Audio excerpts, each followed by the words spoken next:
नमस्कार दर्शकवृन्द, सगरमाथा टेलिभिजनको एसटिभी च्याटमा म यहाँहरूलाई हार्दिक स्वागत गर्दछु।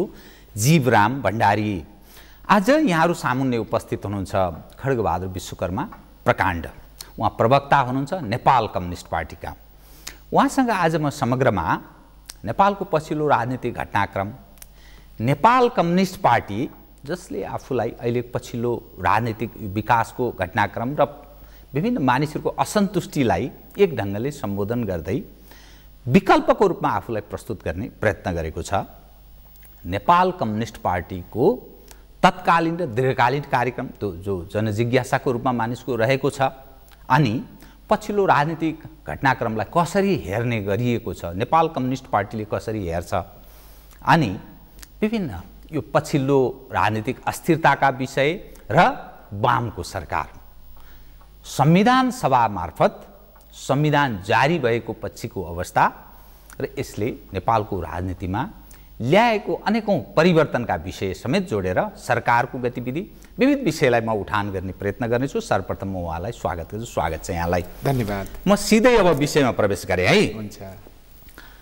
यहाँहरूको जनसभा भयो कि काठमाडौँमा, त्यो जनसभाबाट एक खाले उत्साह, यसकारण कि मानिसको पार्टिसिपेसन राम्रै थियो, तर यो देशमा कम्युनिस्टको सरकार छ, तपाईहरू पनि एउटा विकल्पको कुरा गर्नुहुन्छ। मानिसले पत्याउने कसरी, जनसभामा उत्साह थियो, मानिस सहभागी थिए, विकल्पको तपाईहरू कुरा गर्नुहुन्छ। कम्युनिस्टकै सरकार छ, पत्याउँछन् कसरी र त्यो जनसभाबाट जुन उत्साह तपाईहरुमा थपिएको सायद होला, तर यस्ता जनसभाले नेपाली समाजलाई के दिन्छ, यो दुईटा विषयको अलि स्पष्ट पार्दिनु, तत्पश्चात म विषयलाई थप अगाडि बढाउँछु कृपया। धन्यवाद। अब यो त अहिले राष्ट्रिय राजनीतिको धेरै ठुलो प्रश्न गर्नुभयो, आम नेपाली जनताको जिज्ञासाको प्रश्न पनि हो। नेकपा भनिन्छ, ओलीजी र प्रचण्डजीले नेतृत्व गरेको पार्टीको सरकार छ। सायद चुनावमा उहाँहरूले आफूलाई प्रस्तुत गर्ने बेला, यद्यपि हामीले त्यो चुनावलाई खारेजी भनेका थियौँ, त्यो बेला हाम्रो आफ्नो नीति आन्दोलन, खारेजी आन्दोलनको रूपमा हामीले अगाडि बढाएको थियौँ। उहाँले जनताको बीचमा धेरै चाहिँ तपाईँको आश्वासनहरू दिनुभएको थियो। त्यो बेला देशको अस्थिरताको मुख्य कारण भनेको कुनै पनि पोलिटिकल पार्टीलाई नेपाली जनताले बहुमत नदिनु हो। राजनीतिक अस्थिरताको कारण तपाईहरूले हामीलाई बहुमत दिनुभयो भने, तपाईहरूले हामीलाई 2/3 बहुमत दिनुभयो भने स्थायित्व आउँछ, अनि त्यसपछि गरी यो देशमा जनता र राष्ट्रको समृद्धि हामीले चाहिँ तपाईँको सुनिश्चित गर्नेछौँ, जनताका समस्याहरू सबै समाधान गर्नेछौँ भनेर उहाँहरूले भन्नुभएको थियो। हामी बाहिर हुने स्थितिमा, हामी भनेको रियल कम्युनिस्ट बाहिर हुने स्थितिमा, जब चुनावमा सहभागी हुने पार्टीलाई छान्दा मामै नहुनुभन्दा कानो मामा बेस भनेर ओली र प्रचण्डजीको गठबन्धनलाई नेपाली जनताले सापेक्षिक दृष्टिले चाहिँ तपाईँको तपाईँहरू लिडिङ गर्नुहोस् है पार्लियामेन्ट्री सिस्टमको अबको इलेक्सनको भन्यो। त्यसपछि सरकार पनि बनाउनु भयो, जोडजम्मा गरेर 2/3 नजिकको सरकार बनाउनु भयो। सरकार बनाइसकेपछि चुनाव भएको 1 वर्ष बित्यो, सरकारै बनेको 9 महिना बित्यो। नेपाली जनताले राम्रोसँग देख्न पायो कि यो सरकार, यो पार्टी र सरकार सञ्चालन चाहिँ तपाईँ पार्टी र सरकार, कम्युनिस्ट पार्टीले चलाइराखेको सरकार हो कि अथवा कम्युनिस्ट पार्टी हो कि होइन भन्ने कुराको व्यवहार त कुनै राजनीतिक सैद्धान्तिक कुरा मात्रै होइन, तार्किक कुरा मात्रै होइन, व्यावहारिक दृष्टिले नेपाली जनताले बुझ्न पायो कि उहाँहरू कम्युनिस्टको नाममा नेपाली जनतालाई र राष्ट्रलाई धेरै ठुलो भ्रमको खेती गर्दै हुनुहुन्थ्यो। उहाँहरू कम्युनिस्ट हुनुहुन्थेन, उहाँको सरकार पनि कम्युनिस्ट सरकार थिएन। बरु अहिलेको विश्व साम्राज्यवादले पुँजीवादी एजेन्डाहरू प्रत्येक देशमा श्रमजीवी जनताका अगाडि, श्रमजीवी जनताको मुभमेन्टमा नालायक भइसकेपछि, जसलाई संसदवादी दल भनिन्छ, संसदीय पोलिटिक्स भनिन्छ, नालायक भइसकेपछि कुनै बेला कम्युनिस्ट रूप धारण गरेका र अहिले सामाजिक दलाल पुँजीवादी भइसकेका पार्टी नेता र चाहिँ तपाईँको ती मान्छेलाई अगाडि सारेर नेपालको क्रान्ति, नेपाली जनताको चाहिँ परिवर्तनको आन्दोलन र हाम्रो राष्ट्रको स्वाधीनताको मुद्दाका विरुद्धमा षड्यन्त्र गर्ने कुचेष्टा गर्नुभएको थियो उहाँले। सर्वाङ्ग भयो 9 महिनामा। त्यस कारणले यो कम्युनिस्ट पार्टी पनि होइन, यो सरकार कम्युनिस्ट सरकार पनि होइन। दोस्रो कुरा, धेरै ठुल्ठुलो काम उहाँले कायापलट किन गर्नु भएन भन्ने नेपाली जनताको चासो पनि छैन त्यो अहिले, त्यो क्वेसन पनि होइन, हाम्रो पनि त्यो होइन। कम्युनिस्ट सरकार भन्नेले अथवा आफूले जनताको निम्ति र राष्ट्रको निम्ति केही गर्छु भन्नेले स्टार्टिङ गर्नु पर्दैन। एउटा सानो काम त स्टार्टिङ गर्नुपर्छ होला नि, मजदुरको निम्ति केही स्टार्टिङ गर्नुपर्छ होला, किसानको निम्ति केही स्टार्टिङ गर्नुपर्छ होला, अनि त्यसपछि गएर मध्यम वर्गको निम्ति केही स्टार्टिङ गर्नुपर्छ होला, राष्ट्रिय उद्यमी व्यवसायीको निम्ति केही स्टार्टिङ गर्नुपर्छ होला, समाजमा डोमिनेसनमा परेको महिला दलितहरूको निम्ति जाति जनजातिहरूको निम्ति केही गर्नुपर्छ होला, उत्पीडित क्षेत्रका जनताको निम्ति केही गर्नुपर्छ होला। 1950 देखि लगातार राष्ट्रियतामाथि चाहिँ अतिक्रमण भइराखेको छ र हाम्रो राष्ट्र अब रहन्छ कि रहँदैन भन्ने खतरा छ स्वाधीनताको देश। विगतका असमान सन्धि सम्झौताको बारेमा चाहिँ तपाईँको नयाँ ढङ्गले सोच्नु पर्थ्यो होला, त्यसको पुनरावलोकन गर्नु पर्थ्यो होला, मिस्टेक भएको ठाउँमा करेक्सन गर्नुपर्छ होला। खै त प्रारम्भ राम्रो भएन भन्ने यहाँको भनाइ, प्रारम्भ नै राम्रो भएन, कास्टिङ भन्छ नि। उहाँहरूले चाहिँ तपाईँको कामको सुरुवातै गर्न सक्नु भएन राष्ट्र जनताको पक्षमा त, बरु उहाँले गरिरहनु भयो त्यसमा 9 महिना के गर्नुभयो त भन्ने हुन्छ। के गर्नुभयो 9 महिनाले? उहाँहरू त हात त बाँधेर त बस्नु भएको छैन, केही त केही गरिरहनु भयो, सुतिरहनु भएको पनि छैन। उहाँहरू त प्रत्येक मञ्चमा बोलिरहनै भएको छ, सरकारका विविध कार्यक्रममा बोलिरहनै भएको छ। त्यस कारण के गर्नुभयो भन्दा उहाँहरूले काम गर्नुभयो। कसको काम गर्नुभयो? नगरेका काम भने नेपाली जनता र राष्ट्रको मात्रै हो। उहाँहरूले त दलाल पुँजीपति वर्गको त काम गर्नुभयो, नेपालका चाहिँ भ्रष्ट र कमिसन खोरहरूको त काम गर्नुभयो, नेपालका चाहिँ तपाईँको नि महिला बेचबिखन गर्ने तत्त्वको त काम गर्नुभयो, बलात्कार र हत्याका घटना घटाउनेहरूको त काम गर्नुभयो। उहाँले काम नगरेको भनेको नेपाली जनता र राष्ट्रको मात्रै हो। त्यस कारणले उहाँहरू कम्युनिस्ट हुनु भएन नम्बर 1। त्यसो भए किन चाहियौँ त हामी भन्ने भयो। उहाँहरू रियल कम्युनिस्ट भएर जनता र राष्ट्रको प्रतिनिधि भयो भने नेपाल कम्युनिस्ट पार्टी जरुरी हुँदैन थियो।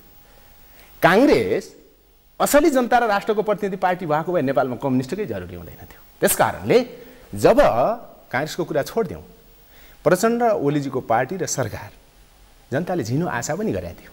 अहिले यहाँले हेर्नु भएको छ देशमा एउटा नेसनल फ्रस्ट्रेसन छ। अहिलेको ट्रेन्ड हेर्नुभयो भने लजिक गर्छ जनताले, यो पार्लियामेन्ट्री सिस्टममा 2/3 बहुमत निकटको सरकार बन्दा पनि केही हुँदैन भने अब फेरि के होला भन्ने के आश गर्ने जनताको यो छ अहिले।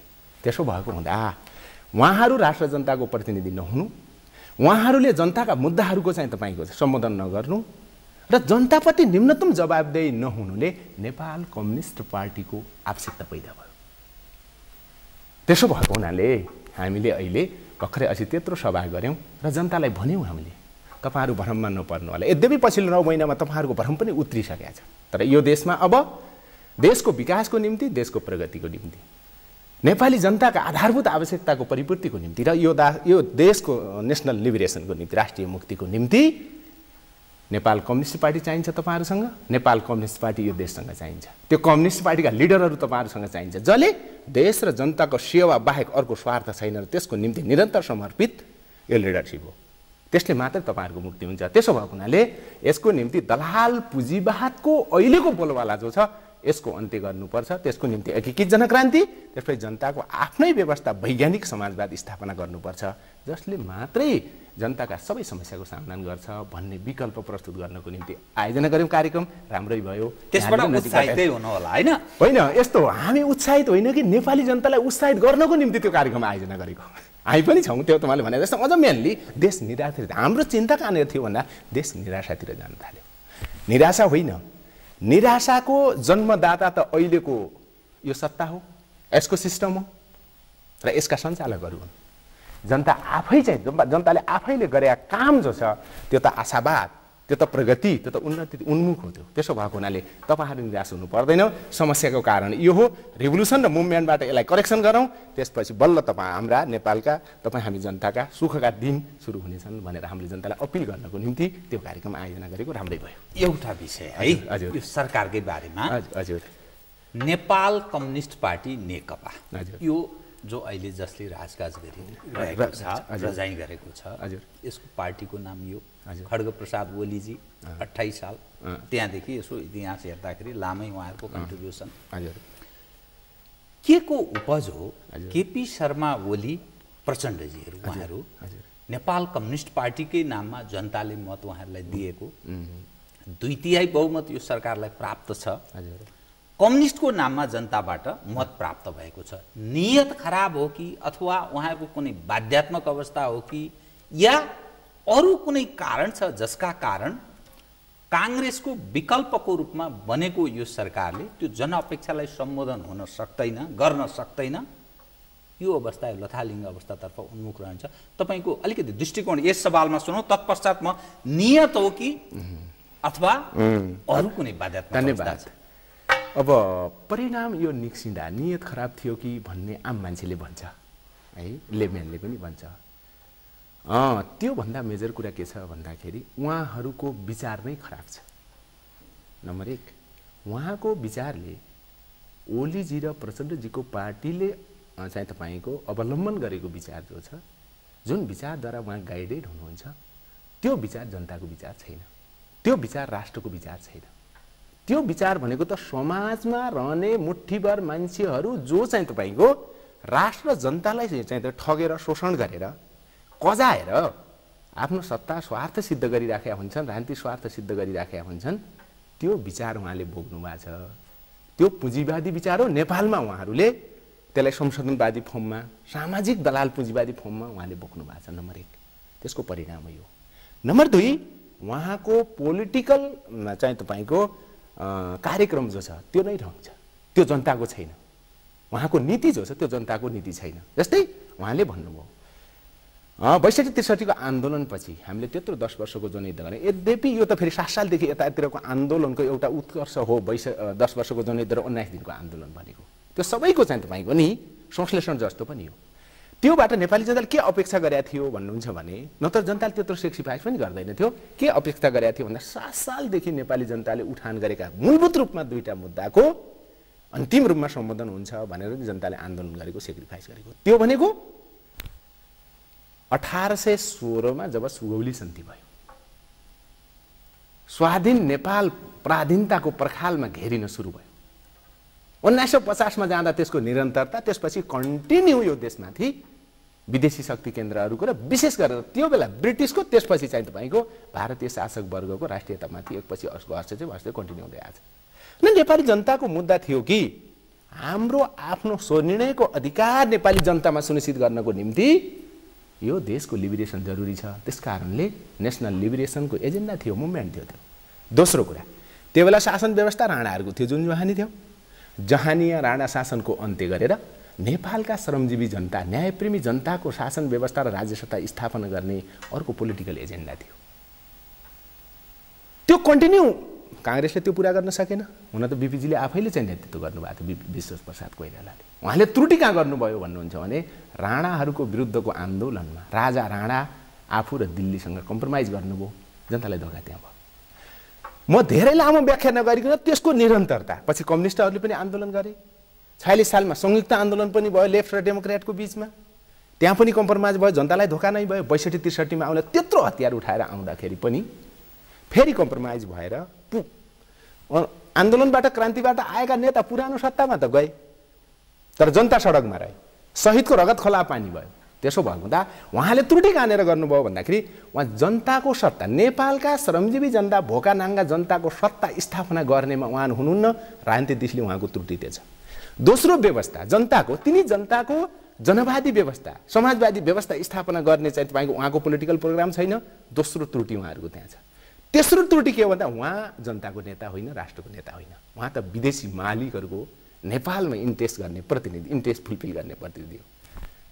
यी राजनीतिक खराबीका कारणले गर्दा जनताले त्यत्रो अपेक्षा गर्दा, केही विश्वास गर्दा पनि उहाँले केही पनि गर्न सक्नु भएन। त्यसको परिणाम थियो। आश गर्ने ठाउँ कम छैन। अब अवश्य त्यो, तर के भनिन्छ भने नि, हजुर, ए बाबा भर्खर 9 महिना त हो, हामी प्रयत्न गर्दैछौँ, विभिन्न गतिविधिहरू पनि गर्छौँ। यो पछिल्लो समयमा एउटा आयो नि, ठिक छ, सामाजिक सुरक्षा कोषको नाममा प्रचार पनि छ, आलोचना पनि भएको छ। के हो भन्ने पनि मान्छेको जिज्ञासाको रूपमा छ।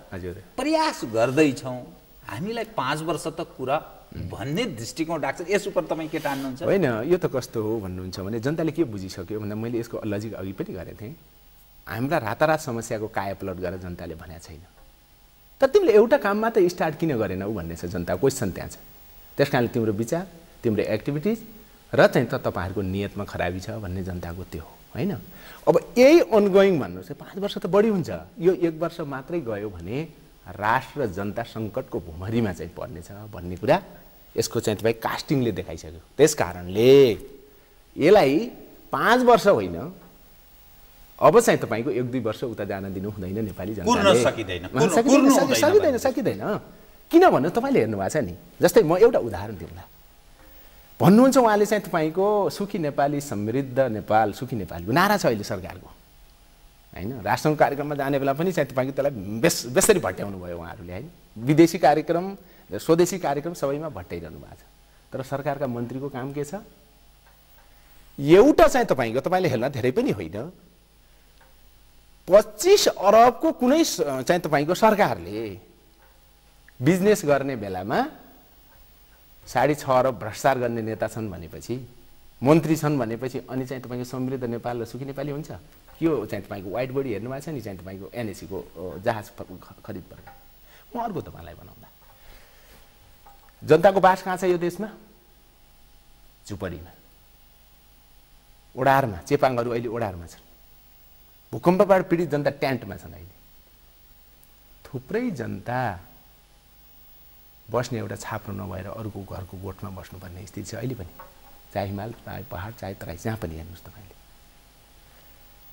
यो देशको सरकार जसले के भन्छ भन्दाखेरि 10 वर्षको जनयुद्ध, 19 दिनको जनआन्दोलन पछि बनेको सरकार भन्छ, सङ्घीय लोकतान्त्रिक गणतन्त्रिक सरकार, यावत उवत सबै कम्युनिस्ट सरकार सबै भन्छ।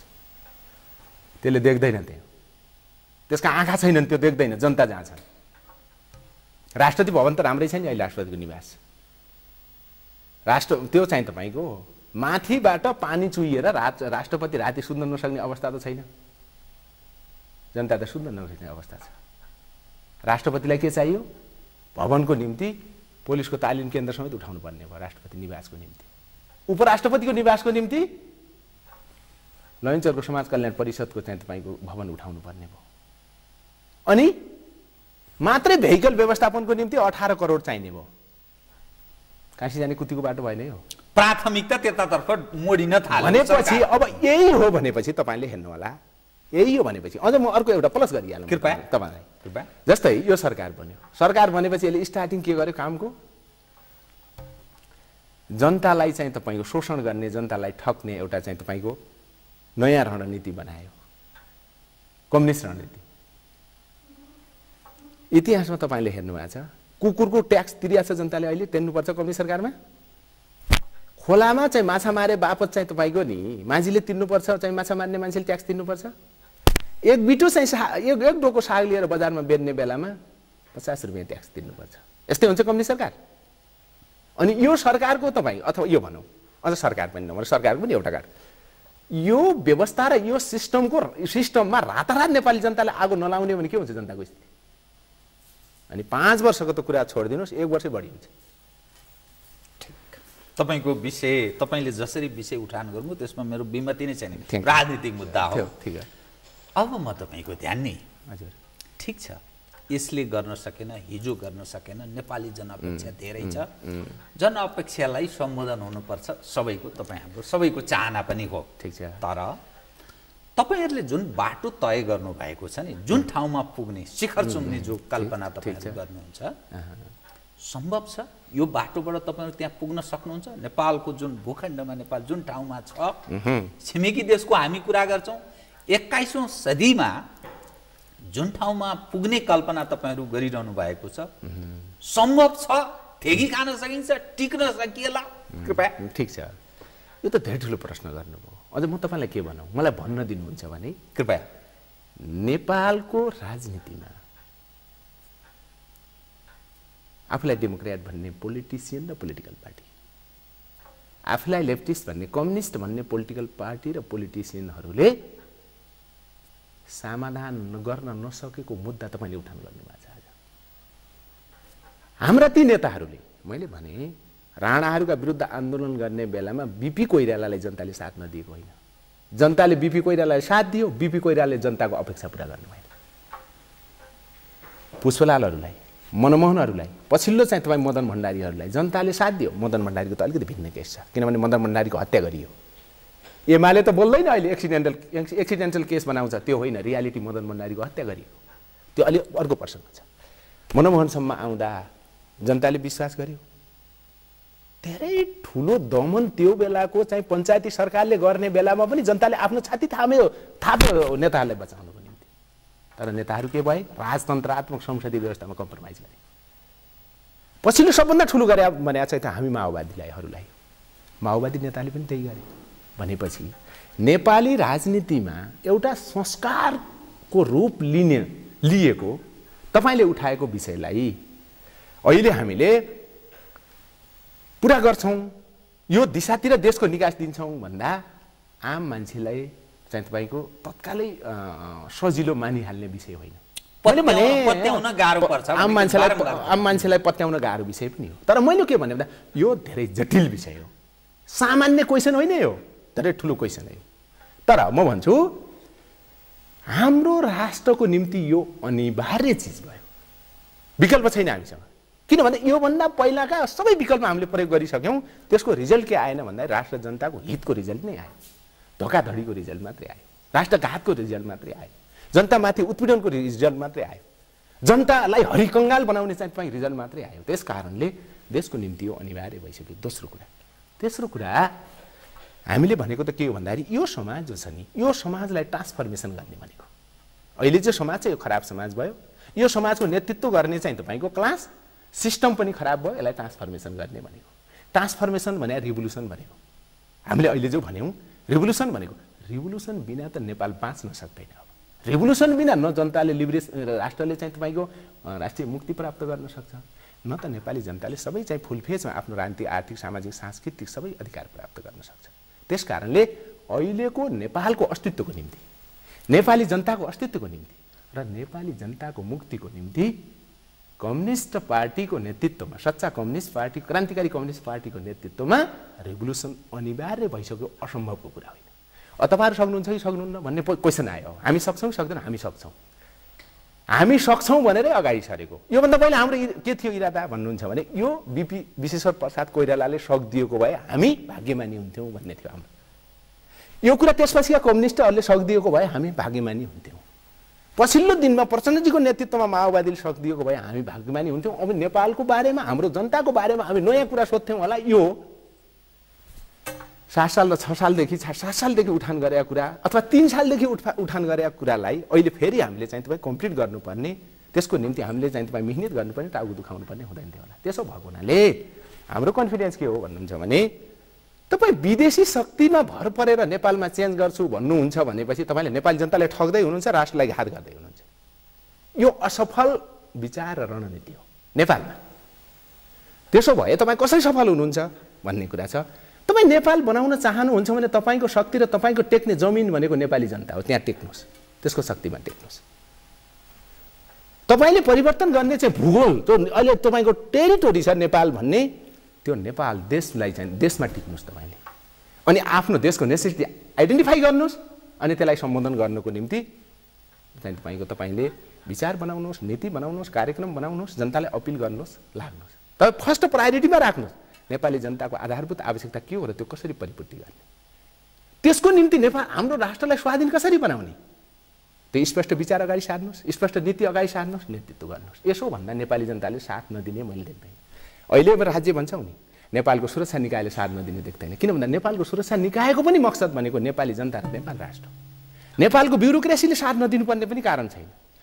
नेपालका कम्युनिस्ट पार्टीभित्र रहेका इमानदार नेता र कार्यकर्ताले साथ नदिनुपर्ने कारण पनि छैन। नेपाली जनताले साथ नदिनुपर्ने कारण पनि छैन। बिजनेसम्यानले साथ नदिनुपर्ने कारण पनि छैन।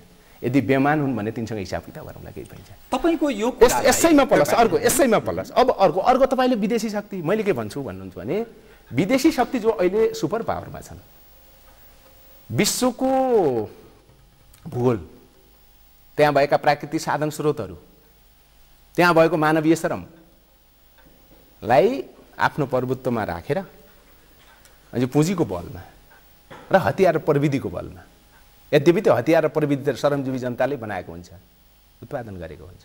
पुँजी पनि श्रमले निर्माण गरे हुन्छ। श्रमले पुँजी निर्माण गरे हुँदैन कि पुँजीलाई श्रमले निर्माण गरे हुन्छ। हाम्रो सिद्धान्त श्रमबाट पुँजी निर्माण हुन्छ भन्ने मान्यतालाई स्थापित गर्ने र एक्सर्साइज गर्ने सिद्धान्त हो हाम्रो मार्क्सवाद भनेको। त्यसो भएको हुँदा यो बेला हस्तक्षेप गर्छन् उनीहरूले, तिनको त त्यो रणनीति नै हुन्छ, तिनको त्यो विचार नै हुन्छ। त्योभन्दा बडो दुर्दशा र नालायकीपना के भयो भन्दा नेपालका नेताहरू नै देशको र राष्ट्रको सेवा गर्ने भन्दा विदेशी मालिकहरूको पाउमा परेर सेवा गर्ने भयो। बडो विडम्बना त्यो भएको छ।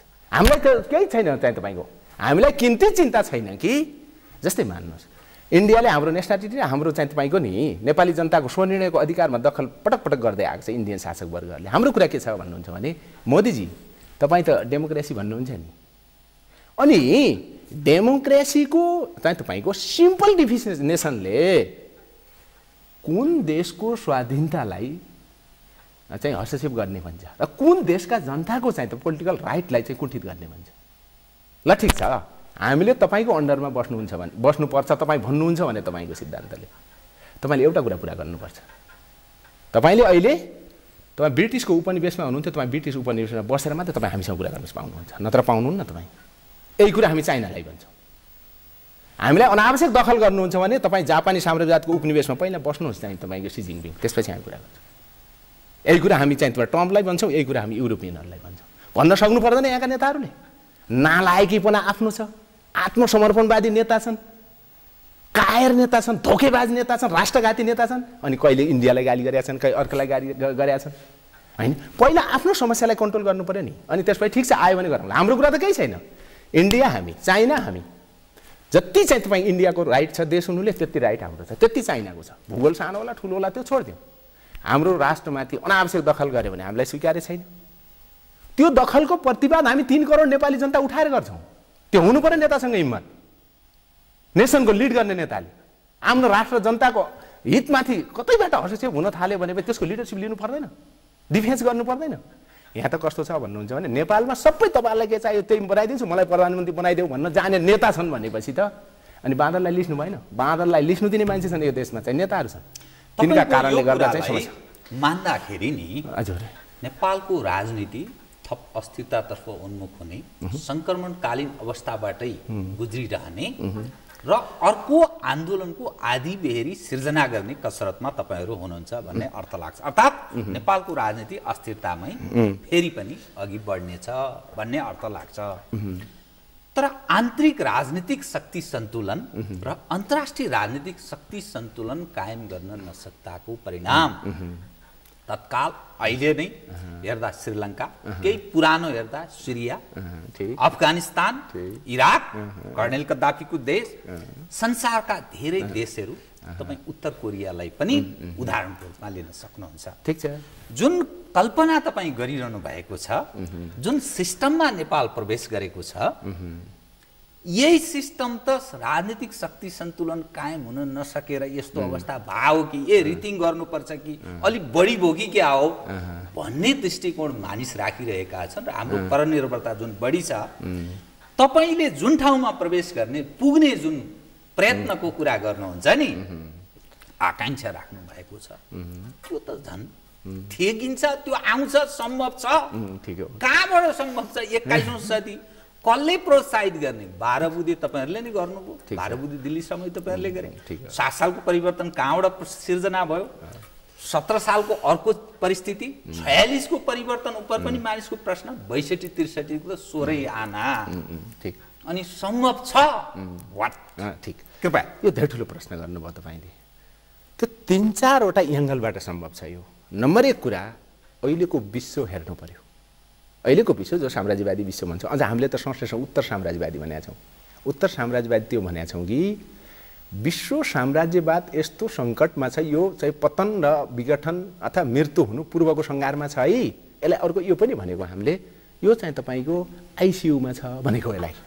एक दोस्रो कुरा, अहिलेको विश्वको क्यारेक्टर भनेको 80 र 90 को दशकको क्यारेक्टर होइन। अहिलेको विश्वको क्यारेक्टर भनेको 2 पोलर मल्टिपोलर क्यारेक्टर। यो बुझ्नु पर्यो नेपालका पोलिटिसियनहरूले। मल्टिपोलर 2 पोलर क्यारेक्टर छ भन्नुको अर्थ विश्वका सुपर पावरहरूले चाहेर अहिलेको विश्वको कुनै देशमा उनको इच्छा अनुसार चिज भइहाल्दैन भन्ने कुरा हो। यो आत्मसमर्पणवादी प्रवृत्तिले यो देख्दैन, दलाल प्रवृत्तिले यो देख्दैन। यो त चाहिँ स्वाभिमानी प्रवृत्तिले मात्रै देख्छ, यो क्रान्तिकारी प्रवृत्तिले मात्रै देख्छ, राष्ट्र जनताको प्रवृत्तिले मात्रै देख्छ। तेस्रो कुरा मैले तपाईँलाई भने शक्ति सन्तुलन। शक्ति सन्तुलनको नाममा विदेशी शक्तिको कसैको दास भएर देशको कहाँ हित हुन्छ? पुरा शक्ति सन्तुलनको गर्ने अनि इन्डियाको चाहिँ तपाईँको पछि लागु हुने, कुरा शक्ति सन्तुलनको गर्ने अनि चाइनाको पछि लागु हुने, कुरा शक्ति सन्तुलनको गर्ने अनि अमेरिकन पछि लागु हुने, कुरा शक्ति सन्तुलनको गर्ने युरोपियन पछि लागु हुने।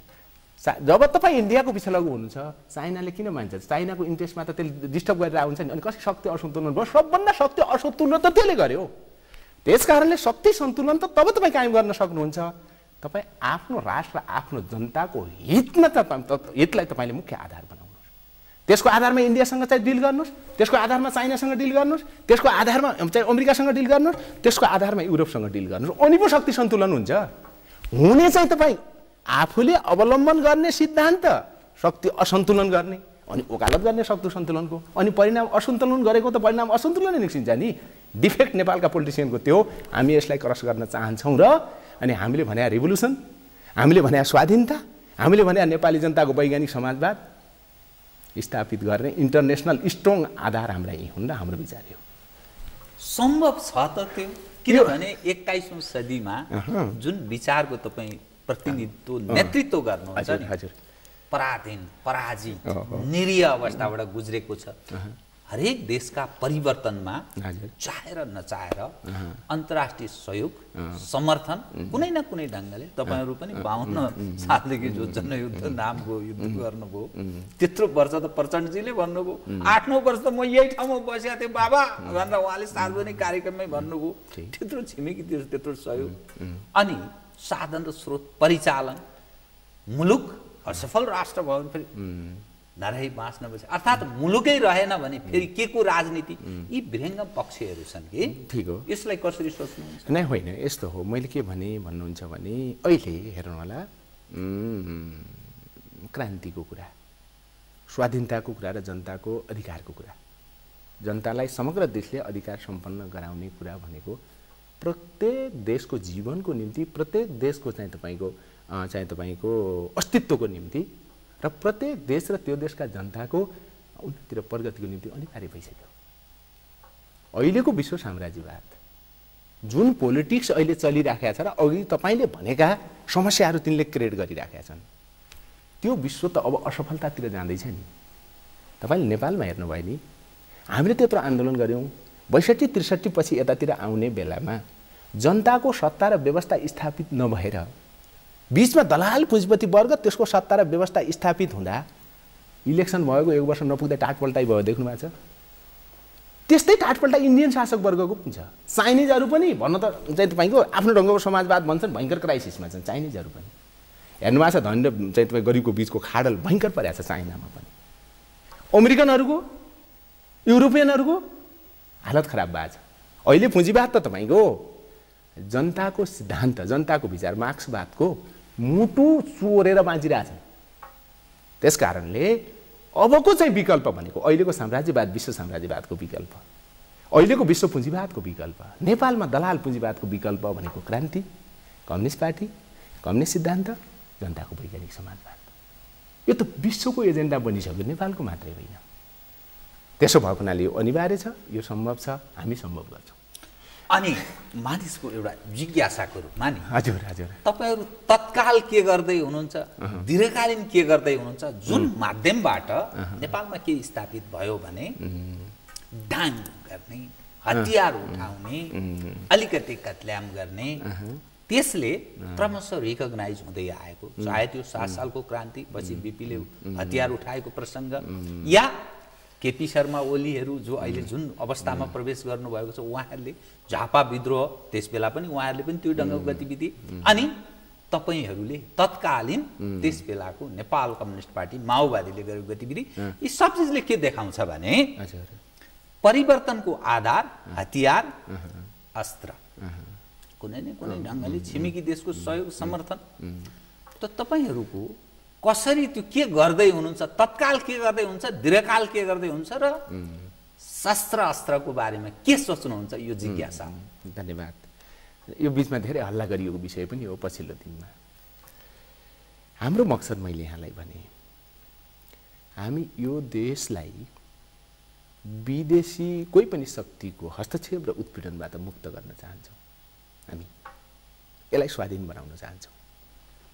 स्वाधीन के को निम्ति बनाउन चाहन्छौँ भन्नुहुन्छ भने नेपाली जनताले यो देश र यो देशभित्रको प्राकृतिक साधन स्रोतलाई आफ्नो विकास र आफ्नो समस्याको व्यवस्थापनको निम्ति सम्बोधनको निम्ति प्रयोग गर्न पाउने सो निर्णय नेपाली जनतामा हामी सुनिश्चित गर्न चाहन्छौँ। त्यो स्वनिर्णयको अधिकारलाई व्यक्त गर्ने राज्य सत्ताको चरित्र बनाउन चाहन्छौँ हामी। शासन व्यवस्था बनाउन चाहन्छौँ जसले मैले वैज्ञानिक समाजवादी भने र जनताको आफ्नै राष्ट्रको आफ्नै लिडरसिप स्थापित गर्न चाहन्छौँ।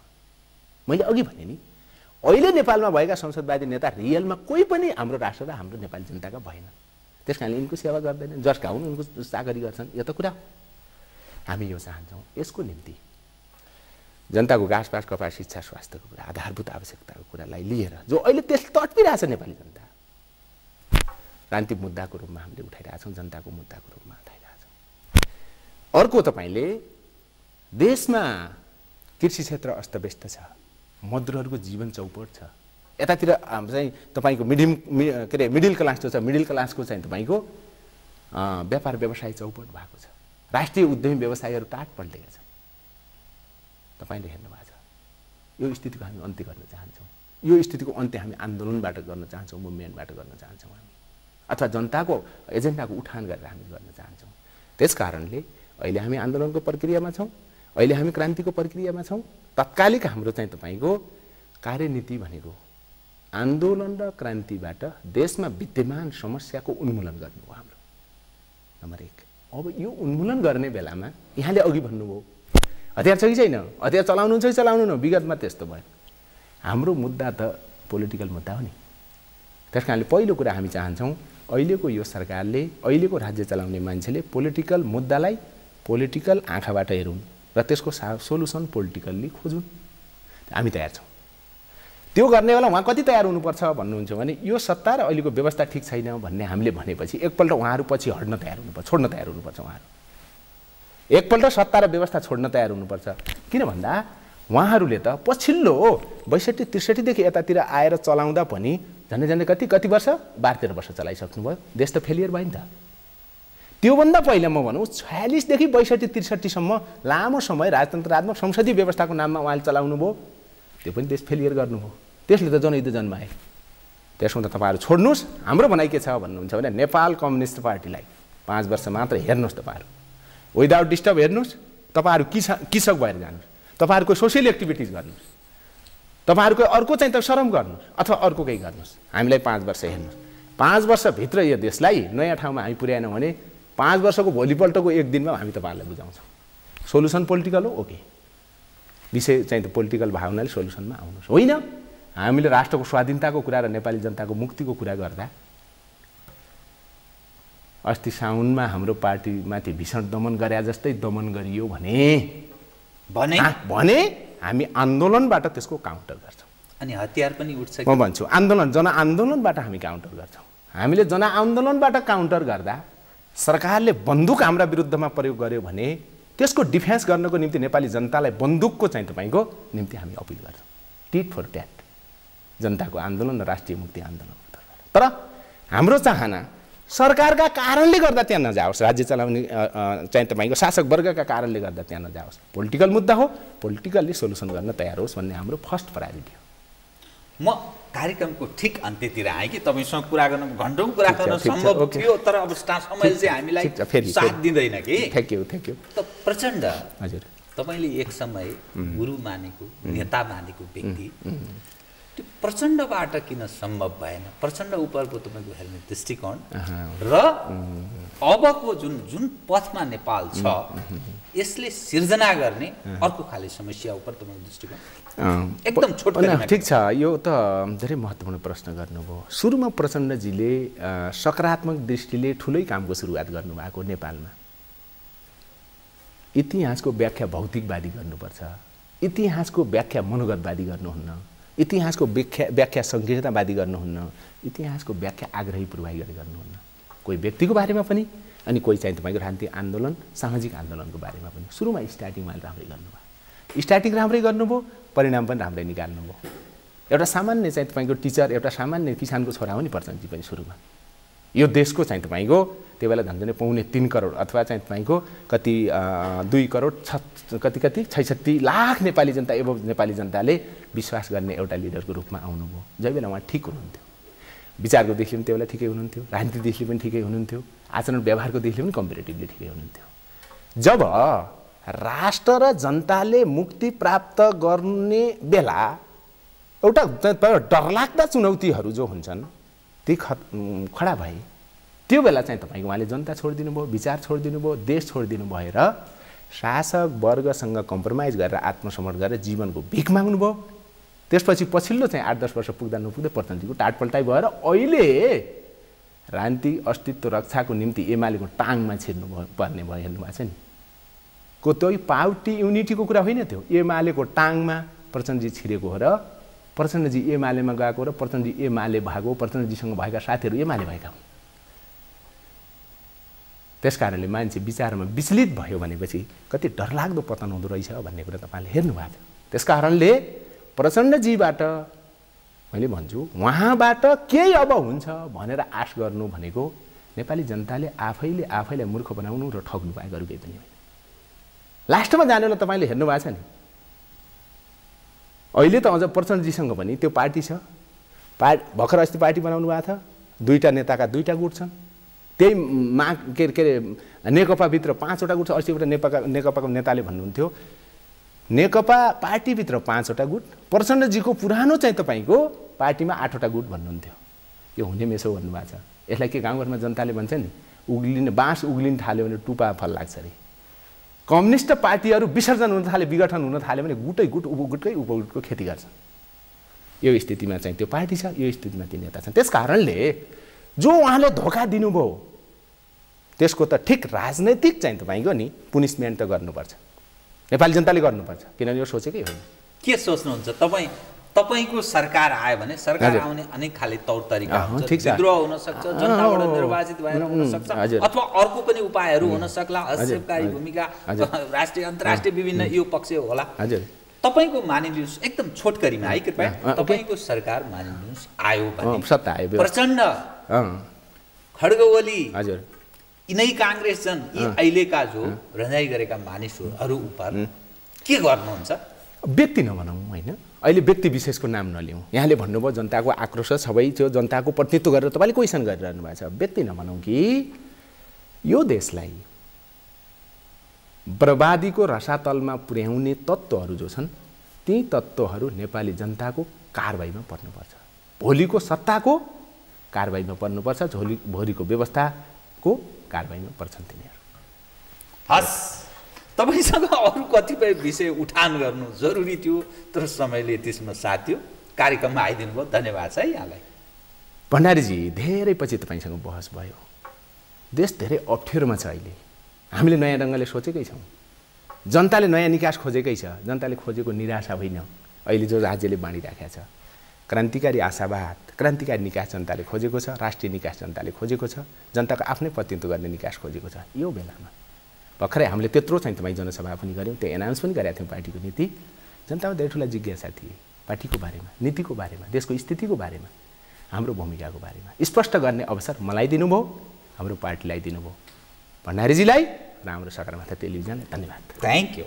आदरणीय दर्शकवृन्द, उहाँ त्यो खड्गबहादुर विश्वकर्मा प्रकाण्ड नेपाल कम्युनिस्ट पार्टीका प्रवक्ता, पछिल्लो राजनीतिक घटनाक्रम र नेपाल कम्युनिस्ट पार्टी आगामी दिनमा के गर्दैछ, के सोच्छ, अहिलेको राजनीतिक घटनाक्रमलाई कतिपय विश्लेषणात्मक कतिपय सूचनामूलक कुराकानी गर्दै म लगायत मेरो सम्पूर्ण युनिटलाई कार्यक्रमबाट बिदा दिनुहोस्। सगरमाथा टेलिभिजन हेर्दै रहनुहोला। नमस्कार।